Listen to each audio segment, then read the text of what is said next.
What's up, guys, and welcome. What the fuck is going on here? I told you! You son of a bitch! You have more open world games! Better claw your eyes out. Welcome back to episode 2 of this week's episode of YouTube.com/Improv Gaming. I'm joined with the two biggest idiots in the world. That's me. You know That's us. That's us. You know me, Jeremy Burr, biggest Zelda fan in the world, coming at you once again. I have Mr. I'm wondering himself, Pete Anderson, to my right, Mr. Hammer Time. Mr. Hammer Time is here. And, How's that go? And the best ponytail in the business, Oh, it's fabulous. Mr. Nicholas. How's it going tonight, everybody? What the hell was that thing you pulled out? Oh, this is this thing here. This is a portable scanner. That's gonna hurt. Okay. So it automatically scans things onto my cell phone, like naked nice. pictures of Pete. No, just laughing. Like, No, keep talking. no, as I'm waiting, I hear him pull this thing up from under the table, and I'm like, what the hell's he got? I'm really intrigued. So, It's a portable scanner. but before these two idiots kill each other, this time we are talking about the relationship between publishers and developers. Publishers and developers. But Nick, before we get to how do you like them apples, I'm gonna let you pick number 1 or 2. Number 1 or 2? Pick one, and I'm gonna because I've been Okay, I'm gonna say 2. I'm going to say 1. You fucking. He said Nick. He didn't say Pete. So why don't you go So- admire I'll bring my out that- open world? The Yeah, your collection. open world collection. So you say that, like, the example is that Tomb Raider is made for 360 and Xbox. You say it's a last gen game. Yes. Metal Gear Solid 5 is also for PS3 and PS4. Would you say that's a last generation game? Yes. You set it up like it was so high and mighty, like it's the next big game. You never said that. I told you it's not. After playing it, I told you that it was bland. It was boring at first, and then once you finally get to Africa, it's a lot bigger. It's different because it's an open world game, and the franchise never went open world. Ladies and gentlemen, this is me waiting 3 days to answer that question, and I'm pissed off that it didn't work in my favor. All right, It's an open world game, so it changes the dynamic of Metal Gear Solid because now you have an open, and it brings a whole new aspect to the franchise, which is that you had to scout out your own. What the fuck is it called? Jesus, I Nice. can't. Infiltrations. You had to scout out your own infiltrations beforehand, whereas you didn't really have to do that previously. You didn't have to scout the area to figure out what was going on. Okay, This is all about his open world. Okay, so fuck it. I'll ask my other Wait, question. so did it come out on the PS3? Yes, it did. Really? It did. Phantom Pains came out on the PS3. Yes. It's a PS3 title? Yes. Continue. What was your other one? Okay, the other one is... You're just going to see his face go. So, confirmed as of Twitter, Phil Spencer has said, I would be happy to see more more Nintendo-based games on Xbox One. What are your thoughts about that? How do you like them apples? Makes sense with the whole Minecraft thing. Yeah, they want Nintendo skins in that game. Hmm. And they have a lot of the rare games, but he was saying he wants to see more of not see Mario, but maybe see 1 or 2 or lesser titles maybe travel over to the Xbox market.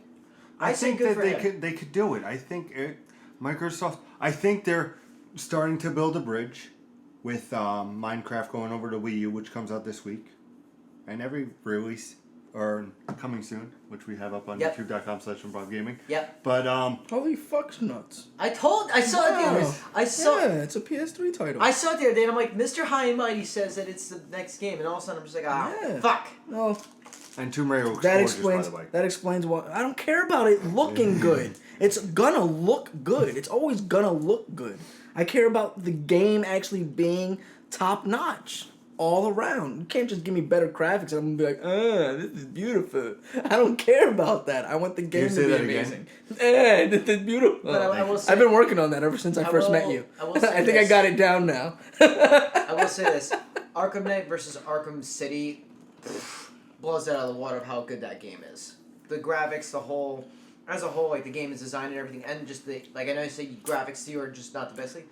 You look at it you said it on the Twitch. Look at the rain falling off Batman's cape. I'm like, that's an extra power. It's a great thing. Like that aspect of it makes sense because that's not just graphics. That's a physics engine that's running in the background. I would just like to point out that Lara Croft's hair in Xbox One is so free flowing that during the cutscene she moves her head, the whole hair goes. Her hair was perfectly fine. Her hair's always been fine. Damn right it's been fine. It's always been fine. Actually, it was a lot better on the PC the last generation, the last going around. Yeah. I'm just saying. It was. For Tomb Raider It's better fans on out the there. PC, I'm just saying. But no, I think it would be smart for Nintendo to get sort of in bed. Let's call it a one-night stand with Microsoft. Make it maybe a couple. Not I'm saying. Here's the thing. I think Phil Spencer is plotting out alternative routes for what's eventually going to come, which is the demise of Xbox as a console. So he's saying this stuff and putting it out there saying, oh, I would like for this stuff to happen, so that then it opens up the possibility of 343 and Microsoft Studios publishing games for the other consoles. Well, you Which know, would be fucking clutch. I could see Microsoft and Nintendo working more than PlayStation and Nintendo. That's 'Cause not after the PlayStation fallout. Nintendo are never gonna work with. yeah, Sony, they're never ever. going to work with No, Sony. no. So, if anything, I could see Microsoft, and I think it would actually benefit both parties. I really do. I think Microsoft will work with both of them. Will work with Nintendo and PlayStation separately. They'll release games for the Wii or for the NX or for whatever Nintendo console comes out. I can't find that name. Fans, if you know what the And new they'll name for release- NX is, let me know. They'll release titles for the PS3 or PS4, I should say. So I think that the Xbox One will die off, and that Microsoft Studios and 343 Industries and all their game developer and publisher companies are going to become their own developer publisher situation where they'll work with everybody else and put stuff out. 343 obviously is only going to work with Microsoft Studios, but Microsoft Studios might take other people on.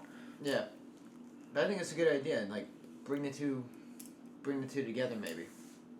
See what happens. But we're talking about the relationship between developers and publishers, and boy, do we know Hideki Kojima fucking hates Konami right now. Yeah, that's kind of like the reason we wanted to talk about this is because of the whole Kojima-Konami situation and debacle. Well, before we get to that, I just want to say, Konami's on a downward spiral. They've just fucked up so much shit in this last year. Like, Kojima's the big example. They had a problem with Kenji Ifune and like the Mega Man series. Castlevania's dead in the fucking water unless Nintendo does another handheld. And just like, Konami's just made so many bad decisions this year. It's just like, what the fuck are they doing? And then Konami not letting Kojima in the Game Awards. Yeah. That's big. Like, that's fucked up. I would never do that to someone. Because I think whatever happened behind the scenes, it looks like Konami's going to be the bad guy. Yeah, no matter what. No matter what, even if it's Kojima's fault. But I was listening to somebody, I don't remember who it was, but they said that it seems like Konami is getting out of the AAA title business. Yeah. And that's what it seems like. They don't want to do AAA titles. I think they feel like the investment for AAA titles is just far outweighing the benefits of it, and the net profit that they make off of it. So that's what it really seems like to me. It seems like Konami has cut its ties with all its AAA titles and is gonna start making indie games, essentially. Well, here's what I have to say on this. I think we have a nice little question from a fan to really get us into this topic, if I may. Hello. My name is Pete Anderson. Gary wrote in to improvgaming@gmail.com, just like you can, and said... Improvgamers@gmail. improvgamers@gmail.com. And that's the first time I ever messed that up, I think. I think so too. Yeah. Wow, that was bad. Yeah. Wait, rewind. And the last Rewind episode, about a second. Hold on. in the last episode, you did say IPG Jaybird Awards, not IPG. It is the IPG Bird Award. Because Splatoon is going to be Game of Our Year. No, let me start that again. A fan, just like you, wrote in to improvgamers@gmail.com. And Gary said, who do you think has the best and who do you think has the worst publisher and developer relationship? Well, the worst being Konami and... Well, the worst now is Konami and Kojima. But you do remember Microsoft Studios and Bungie. Yeah. That was a big fallout, you know. I can give you one. Nintendo and Square Enix. There you go. But yeah, Although they're starting to come back. they're mend starting their to be fences. butt buddies again. They're starting to mend their fences. But yeah, that was ugly for a number. I'll get into that in a minute. That was. Do you think that the HD Final Fantasy VII remaster will go to the new Nintendo system? I don't know. The new Nintendo system? Yeah, the NX or whatever will. If it is call as powerful as everybody says it is, or if it is as powerful as Nintendo's making out to be. I think it will go to Sony first, but I think. Oh, absolutely, it's afterward going to we'll go. Sony first. Yeah, like Because Sony was the only system that could run that game I s- initially. the So way that's a Sony game. the way I see it is, it'll end up on the PlayStation, and maybe 6 months to a year later, we'll finally Tomb Raider we'll situation. We'll get a Nintendo crossover. So, which would be fucking amazing. I think one of the best relationships. I is don't know. I mean, Yeah. it'll be all right. It's good for Nintendo because if it does go over there, then you'll have something drawing the fan base over to Nintendo and getting people's attention to They bring may some have back gamers to over. them. They may Yeah. have to, since they finally put Cloud in Smash Yeah, Bros. I think it's a step. And Hey. this week, if it passed, I think if this is Wednesday, I think they said on Wednesday or Thursday the final Smash Brothers Direct is going up. It was really good, actually. No, like this month, the last one. Give me 1 second to find out. But Wait, are we breaking the fourth wall? Or are we trying to do this a week behind? no. It's keep talking. I'll explain. You put me on a cliffhanger, asshole. Yeah, we're in a cliffhanger. You know, But, motherfucker? You son of a bitch. You goddamn right, you son of a bitch. No, I know what you're talking about. I really want to see that, so it looks really good. From what Here's the issue that we're facing when we talk about developer and publisher relationships. Publishers are in it for the money. Yep. That's it. Developers are in it to make great games or to make cutting edge technology, I should say. Let's put it that way. You know, so they want to make things look better. They're always striving to make things better and to make things run faster and to pack as much as they can into a game as possible. And publishers are sitting there like, we need the game, deadlines in a week, we need the game, you know? And you're never going to find a happy medium between the two. It's not going to happen because on one end, you have a bunch of context errors and a bunch of syntax errors that could come up and completely and utterly destroy a game. On the other hand, you do need to get a game out eventually. I can imagine that developers would love to spend 7 years on a game. Yeah. And sometimes they do. But publishers are not happy with that kind of turnaround rate. Yeah. That's why No Man's Sky has been such a struggle. Because the publisher isn't giving them the hard time that normal publishers would. No Man's Sky is ran by Hello Games, and it's essentially an offset of Hello Games where they said, no, we're going to build this, and we're going to start working on this. And they started working on it, and to keep the publisher quiet, they put out mobile games consistently. And now they're actually looking at a full-fledged game that they want to play. Yeah. What were you going to say, Pete? I hope you enjoyed the Nintendo Direct that was on Tuesday. Reaction video probably from you would be coming up shortly. But no, on the side of that, I think you know what also is a good relationship would have to be Naughty Dog. Naughty Dog and? Sony. They merged. Oh yeah. You know what I also It's been a found? long Which you're gonna fucking appreciate, day buddy? Naughty Dog said that they're not doing any more Uncharted Yeah, games. we knew that though. Yeah. We knew Yeah, that. it's a thief's end. It's a thief's end. Ow. We know. It's not a thief's brand new beginning. Twice in an episode, I look like an ass. But fine. Here's what my great. I read this on the internet the other day. I would like to see a Crash. Did you see him wearing the Crash Bandicoot shirt? They had a Yeah. hat or something, and then a shirt. And I was like, yeah, this is I kind of feel like Crash might be coming back.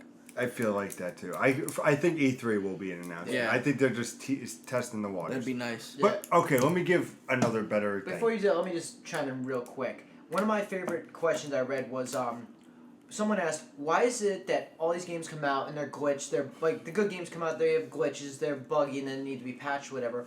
Why is it that Nintendo always has perfect games when they come out? You know why?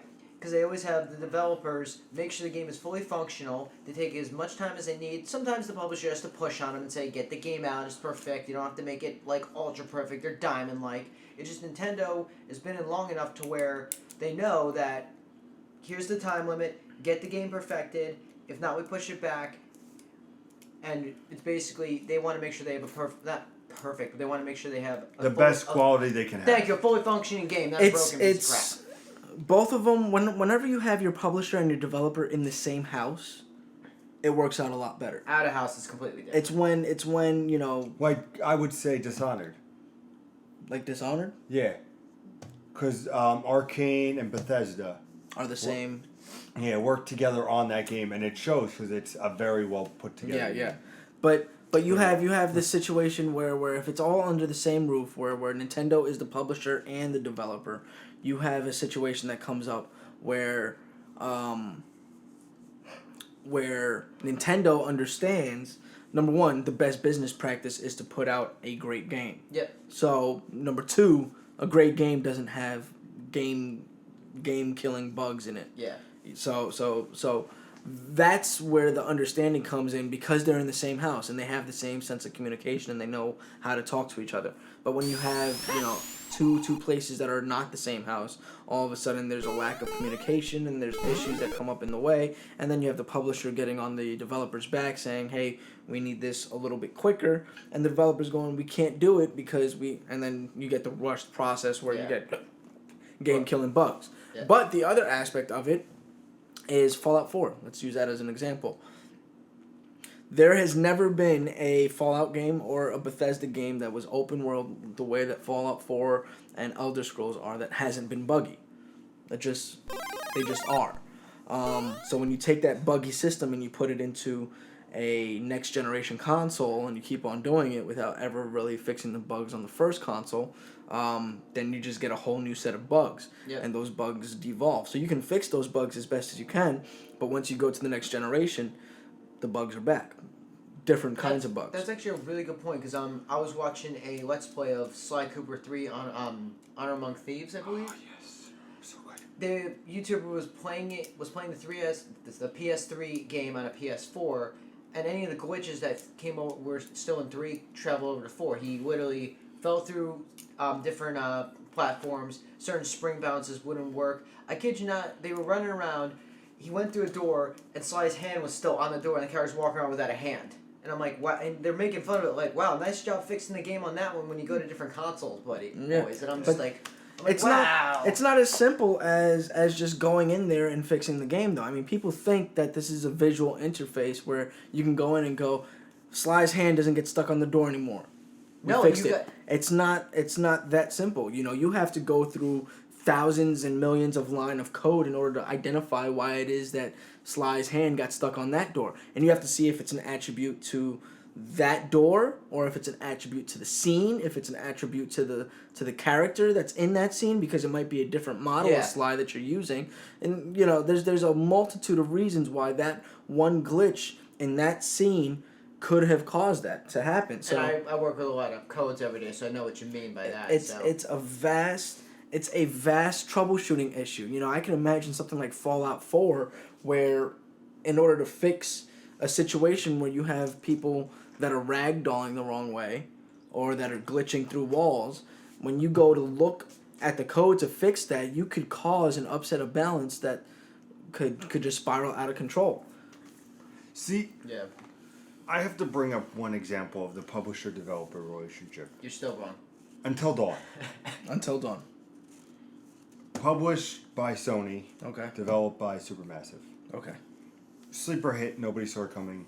One of my game of the years, when you play now. But it's very good. But Sony was so hopped up on this idea that they're already having them make a VR called Rush of Blood, which is an on-rail shooter. So in that relationship, it's like, hey, you have a great game here that people are loving. You know, it's a teen horror type thing you can play through. But now, okay, that's great, but we want you to do this now, which is something that underutilizes Supermassive. When I think on-rail shooter, blah blah blah, make it a quick cash in. And that's the thing. Also, is I would love, like, why wouldn't you also make that, since it's so successful, first party? But that's beside the point. Well, the Phone call. Yeah. I was wondering why I was doing that. Though. I was like, "What the fuck is that?" The issue there's an issue even before even thinking about the game. when you say that. Before Supermassive thinking about how they're gonna pull off the game or how they're gonna make the game, there's an issue because Until Dawn just came out, and already Sony is putting pressure on the that's developer what I'm saying. to make another game, and pull it out of their ass for a new technology that doesn't exist yet. You never knew what could have happened with Until Dawn. Until Dawn, you have to remember, was originally going to be for the PlayStation Move. And it survived and it got redone for the PS4, which is absolutely fantastic. Beautiful game. You know? But nobody was expecting it to be as big as it was. I'm not saying it's huge, but it definitely is the sleeper hit, you know? Yeah. And like I said, it's a second party studio, but for Sony then to be like, oh, you did great, we love it, it's a sleeper hit, okay, now make this, you know, it puts a bad seed. So if Sony ever goes, hey, we want to make you, you know, a first party studio, I would say that Supermassive would be like, No. you know. Yeah, no, I don't think. Same thing with like Insomniac. They waited too long. For the longest time, people thought Insomniac was a first party. Yeah. But they weren't, you know? And here's Sony not making a budge, and then Xbox saying, hey, Insomniac, you want to make a fun, wacky game of a post-apocalyptic like type scenario with crazy adult humor? You can make it on our platform. And they made Sunset Overdrive, you know, which was a fantastic game. which is fantastic, you know, and it was Ratchet and Clank and in a more adult-themed thing with more adult guns and explosions and just traversal where, you know, it's the developers have to be careful with the publishers because if they push too hard or don't make actions too quickly, then they might lose out on opportunities, you know, to hold into somebody like Supermassive or Insomniac. Into you know? See, but the other thing is that these developers are always so like interchangeable a lot of times. Like you get you know, right now it's Supermassive and Insomniac that we're talking about. But last year it wasn't them. The year before that, Insomniac's always been on talks though. Like with all the Ratchet and Clank. yeah, but where's Neversoft? Neversoft. You know what you understand what I'm saying? Like last time they made Guitar Hero? I doubt it. I thought it was. The last time I remember seeing their name pop up on my screen was Tony Hawk. That's what I was gonna say. I'm like, that's the last time I ever remember their name popping up on my screen was Tony Hawk. After that failed miserably, I've never seen their name again. And the developers just come and go like that. Mm-hmm. And then Rare was the other one, right? Banjo and Kazooie, the people that made Banjo and Kazooie. Oh no, wait, you were right. Are going. Sorry to cut you off. You were right. Neversoft did have Guitar Hero, and then didn't Activision take over for the project? But no, Activision and Neversoft always worked together. They worked together for. Activision always worked together with Neversoft. That's why Spider-Man was in Tony Hawk. Yeah. Okay. Tony Hawk Pro Skater 3. Yeah. I think Spider-Man was in. Yeah, but you were saying you were saying the Rare thing with Banjo-Kazooie. Yeah, Rare with Banjo and Kazooie, right? They're making the new one, which is Ukulele, and it's from the developers that made Banjo and Kazooie. It's probably I hate to say this. It's a clone game, but with different characters in a new environment. But it's the developers that specifically worked on Banjo and Kazooie. I challenge you, Rare, to make a really good game, But where is Rare? Why didn't Rare jump on that? I thought Rare was doing it. I thought that it was just the people that made not Rare. Yeah, you're right. I'm sorry. I thought it was like the developers, the people that made Banjo and Kazooie. Where was Rare on that? They could. Rare. You get what I'm saying? Like the last thing I heard about Rare was the Rare 30 for 30. Yeah. And best before that for me was Donkey Kong 64. That was the last time I heard them. So where's Rare? I mean, there's all this talk and hype about Rare being a big player. I haven't seen them anywhere. Our childhood is dying. So. All these developers, they come and go. They come and go very quickly, very easily. Yeah, but you have to also look at Naughty Dog. They've been around. They were able to. They started with Crash Bandicoot on the PlayStation 1. And now here they are going into Uncharted 4. But what did they have in between Crash and Uncharted? Nothing, because... Exactly. Crash stopped, and then all of a sudden Uncharted came out a generation later. Yeah. A full generation later. And in between that, we didn't hear a single word out of Naughty Dog. So they also might have been taking their time. You have to understand that. Well, a full generation cycle? That's not enough to make money. Yeah, 5 years? How are you still living off of Crash Bandicoot money over 5 years. When he wasn't in PlayStation All Stars, worst game ever. But you get what I'm saying? Like Game of that's, the year for IPG. there's a Worst game ever. huge amount of lackluster or there's this huge gap where when I'm surprised Naughty Dog was even able to get back into the game. Like how it is that Rare is nowhere to be seen, but Naughty Dog all of a sudden came back out of nowhere. It surprises me. Where's Neversoft? When are they coming back? When are all these developers? Where's Acclaim? Acclaim was a big publisher. Acclaim is completely dead, from what I understand. Yeah. Acclaim has been shot like a fucking dead Yeah. horse. It's just it's done. But developers go in and out. They don't stay all the time. So it's hard for publishers to decide this is one worth keeping, this is one worth staying. Blah blah blah. 343 Industries was created as a way for Microsoft to have oversight over what Bungie was doing. And then it became a development. We have Sony Benz, first party studio. Haven't seen anything from them since Uncharted Golden Abyss on the PlayStation Vita. Should have been seen at PSX, should have been seen for quite a while. Nothing from them. But so they go away, you know, once they come back, they're working on something special. Yes, you have those big ones like Guerrilla Games that come out almost every couple years. You have Activision with their studios, Infinity Ward. You have Treyarch, which is constant, you know, but that's because it's Call of Duty. Depending on the game is what happens, you know. Guerrilla was so known for their Killzone, you know, of course they would want to do something different, you know. Insomniac was known for their Ratchet and Clank and Resistance, you know, and to branch off of that, you know. Some studios have a little bit more, like, has to get something because that's the popular developer. Oh, I want the newest game from Naughty Dog. Oh, I need the newest game now from, you know, Ubisoft and all that. You know what I mean? And for some Rare and developers like that are just gone, you know, it's... They could be working towards something or they could have shut down, you know? But for the things that the publishers find worthy, of course they're going to annualize it as much as they can. Yeah, but I'm not even talking about, like, we're using, let's use Naughty Dog as an example, all right? We've seen 4 games out of Naughty Dog that have come out in the past 5 years, right? No. Longer? Yeah, I would say longer. Uncharted was 4 is Uncharted coming out was in the beginning this of- 16. Uncharted 3 was... One was Uncharted 1, because that's the gap. Uncharted 1, I want to say, was 2006. Let me All right, find so out. 10 years. So there's a 10-year gap, right? Over 10 years, they made 4 games that were specifically Naughty Dog, right? So that's an average of 2.5 games a year. When was Uncharted Or released? 2.5 years a game.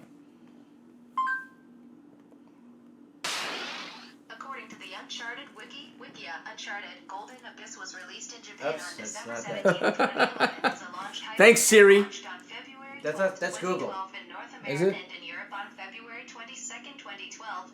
It serves as a prequel Shut to the up. Uncharted series set a few years before 2007. Uncharted Drake's Fortune.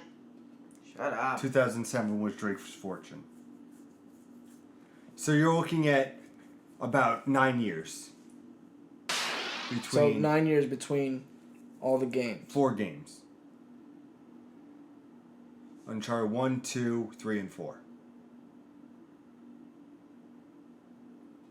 What the hell is going on with my phone? That's what I'm wondering. That's weird. This is an off the... All right. Anyway, all right. So 9 9 years. years. 9 years. So over And 9 still years going. you had. Yeah, I know it's ridiculous. So Yeah. over 9 years you had 4 games. Mm-hmm. 13. So 9 years, 4 games, and then the PS2 was the last time that we. Oh no! I'm sorry. The PS2, the beginning of the PS2 console cycle was the last time that we saw a Crash game. Yep. That's a huge gap. So. But like that brings up though Sony Benz as an example. They've been quiet since Uncharted Golden Abyss, which came out 6-7 years ago. But I wouldn't even consider Uncharted Golden Abyss to be a title, a game worthy of mentioning. Yeah, but it's They're still running a game. off of somebody else's fame. Yeah, but still, I'm just That's saying like in saying general. that's like saying that Spider-Man and Tony Hawk was the reason why Tony Hawk was an amazing game. Absolutely. Bullshit. But you know what I'm saying? Like that's not the, or that's like saying that the new Tony Hawk was amazing because finally somebody That's took not it off of amazing. Neversoft's lineup. But that's not. It was a terrible game, but that's saying like the fame for the new game was off of all that nonsense that they had to deal with. Like, where is Neversoft now? It has been way too long for them to be working on nothing. Yeah. Where is Rare now? Where are you, But Neversoft? no, the point right. being that those companies are dead. They have to be dead. I'm not arguing whether or not they're dead or not. You are. You're saying that they're not dead. I'm just saying They're absolutely dead. Neversoft doesn't exist. Rare is trying to reemerge, but they're dead. Those developers are gone. The question is, if Rare is trying to pop back its ugly head, not ugly, but just saying, why? Why isn't it a new title or a new developer? Because that's a lot of times what happens in the industry. A developer shuts down, the people go to another company or start to build another company, and they build up a new developer. And then that developer shuts down, and they go to another place, and they build up a new developer. It's a constantly rotating system that they have in the development community. So it's very difficult for publishers to decide that they're going to make this developer a first-party developer. I think it's easier than that, but No, it's not. It's not. The refresh rate on developers is fucking phenomenal. Why did you say that? It's not.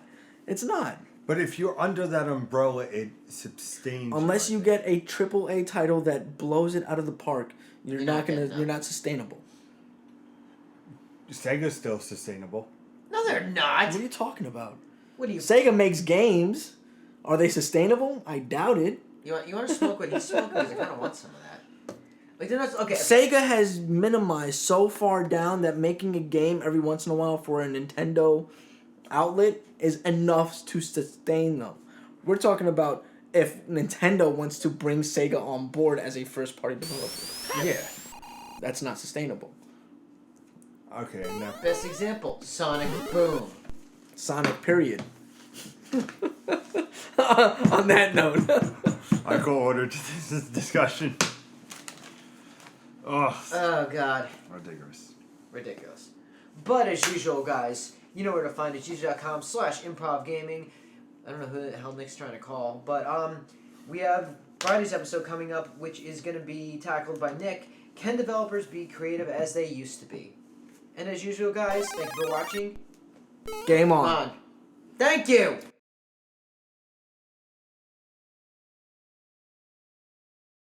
So Italian? What are we getting from the Italian place? My Italian sausage. Yeah. Whip it up, big boy.